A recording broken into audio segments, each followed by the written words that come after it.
বিরূপাক্ষ অভিকে আজ ফের সিবিআই এর তলব। আর্জি করে ধর্ষণ খুনের ঘটনায় সিবিআই এর তলব চিকিৎসক সৌরভ পালকে। অমিত রয়েছে আমাদের সঙ্গে, আমাদের প্রতিনিধি অমিত আরো বিস্তারিত বলবে। অমিত, গতকাল 12 ঘন্টার বেশি সময় ধরে ধর্ষণ ও খুনের ঘটনায় চিকিৎসক বিরূপাক্ষ বিশ্বাস, অভিক দে এবং চিকিৎসক সৌরভ পালকে জিজ্ঞাসাবাদ করা হয়েছে সিবিআই তরফে।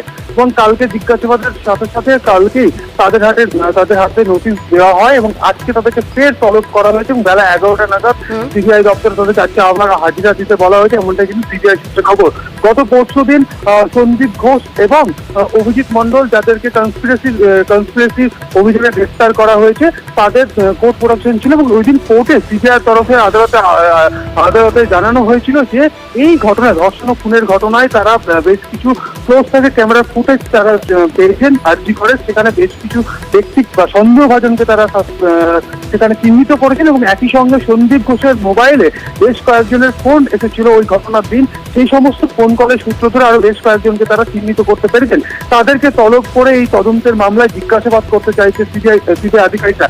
এই জায়গা থেকে গতকাল বিরূপাক্ষ বিশ্বাস, অভিক দে এবং সৌরভ পালকে জিজ্ঞাসাবাদ করা হয়েছে সিবিআই তরফে এবং তিনজনেরই উপস্থিতি 9 তারিখে সেমিনার রুম সংলগ্ন অংশে ছিল, এমনটা কিন্তু দাবি করা হচ্ছে সিবিআই তরফে। কারণ তাদের হাতে যে সমস্ত ক্লোজ ফাইল ক্যামেরা ফুটেজ এসছে, এছাড়া জুনিয়র চিকিৎসকদেরকে জিজ্ঞাসাবাদ করে যে সমস্ত তথ্যপত্র হাতে এসছে, তাতে এই 3 চিকিৎসকের উপস্থিতি বা এই 3 চিকিৎসক আর্জি করে ওই দিন গিয়েছিলেন এবং সন্দীপ ঘোষের সঙ্গে তাদের একাধিকবার 9 তারিখে কথা হয়েছে। এই তথ্য প্রমাণ সিবিআই আধিকারিকদের হাতে এসছে।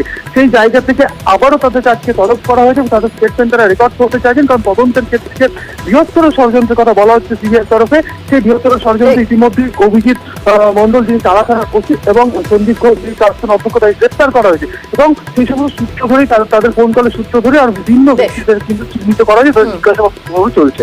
ধন্যবাদ।